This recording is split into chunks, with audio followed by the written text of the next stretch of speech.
seen when you look at the tape of their past few games? Yeah, I think, from a defensive perspective, they're maybe a little more aggressive, and that's saying a lot for an aggressive team. They're switching a lot more just because they have a lot of the guys the same size out there. And their bigs, I think, are making a conscious effort of getting down the court. And they're a good transition team, always have been a good transition team, but their big guys are beating the opposition down the court a lot. So transition defense, it sounds like, will be a point of emphasis for this game for you guys? Absolutely, absolutely. That's one of their strengths. And they're good at it, not just because of their overall team speed, but because they have multiple people that can make a play for themselves or make a play for someone else. That's someone up? People sometimes, I think, forget about Kadugan. What does he mean to their ball players? Yeah, he's tough. Junior's tough. I think in many ways he's a settling influence with them. And he does an outstanding job. As I just said, they have many different people that can serve the role of playmaker and get other people shots. But I think he does a very good job of getting the right person shot when they need it, when they want it, where they want it. And then he can score. And so you can't fall asleep or just play him as a playmaker because he can score. What did you learn about your team in that first game against Marquette? What did you take away from that? Falling behind, but they're coming back. Yeah, I don't know that I learned anything. I mean, I think we knew we were capable of doing that even prior to that game. And that was good doing it. And we learned that we don't want to fall behind that far.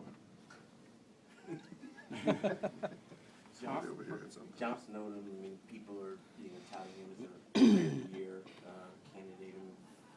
Just talk a little bit about his game and the challenges that come to defending him. They have a couple of player of the year candidates on their team, to tell you the truth. But he can score. He can score in a lot of different ways.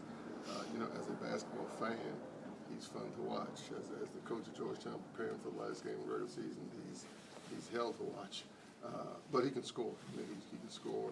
He can take you off the bounce. He makes his shots. He's aggressive. He rebounds.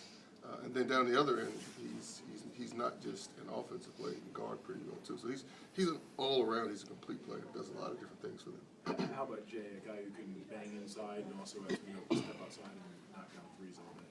Yeah, and I think that's one of the strengths of their team is that he is so versatile. Now he has been doing that since he's been there. Obviously with the injuries, they're relying on him to do even more at both ends of the court. And he, without a doubt, he's the other guy you talk about. Coaches talk about that. You start talking about players of the year in this conference. He's right there in the discussion just because of how well he's played. With the exception of last night, you go back and you look at his numbers, 23, 29, 27, 26. It's almost like he's kind of like, all right, this is it. It's time for me to, this is the end of the road, and I gotta take care of business. Do you kind of sense that from guys like him? I'm trying not to look at his numbers. I don't know whether I don't know whether that. I would go so far as to say no to that. I think because if you look at him and how he's performed and how competitive he's been pretty consistent with that effort. I think with a few of the injuries, they might need him to score a little more. But I think that sense he's always played with that sense of urgency since he's been in this league. Hollis mentioned he was unaware of any seeding scenarios or whatever. Number one, do you believe that? And number two, as a coach, do you pay attention to the possible seeding scenarios going forward? With Hollis, I do believe it. And just in general, I've said this you've heard me say, I've tried not to pay attention to it. I did, got to fess up, did look last night. And so, the long and short of it is, if we win, we're 2. If we lose, I don't know what happens after that. So, at the end of the day, I spend most of the year not thinking about it. Prepare for the next game, prepare for the next game, prepare for the next game. So here at the end of the road, I kind of take a peek and see what the scenarios are. And then the end result is the same. You got to win your next game. So it just goes to what I've been saying. Just focus on the next game.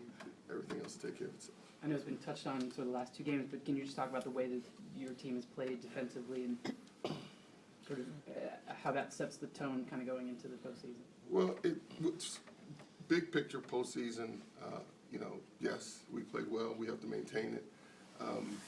We're going to have to play at the level that we've been playing, if not at a greater level, to have success on Saturday. Going into a place where I think they only have 1 loss all year, and that was no conference losses. senior night, everything that all the build up that this game is going to have.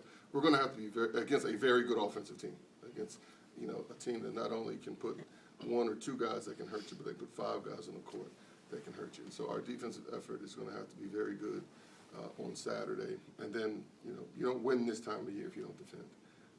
You don't win in the postseason if you don't defend. And so if we're going to have success in the postseason, we're going to have to defend.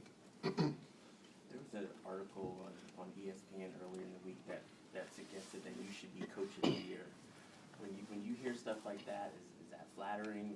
Do you ever care about those kind of honors or accolades or things like that? Especially given this year with what everybody perceived to be a rebuilding team. Who's everybody?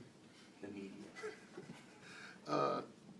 I don't think, much like everything else associated with this program, you don't pay attention to that. We have to go out and win. We have to play well. And if you win, if the Coach of the Year, whatever, that's something that's really not important. It's all about us putting ourselves in a position, previous question, to play well in this postseason. And so that's where all my emphasis and everyone with this program's emphasis is, and all that stuff happens or doesn't happen. Wow.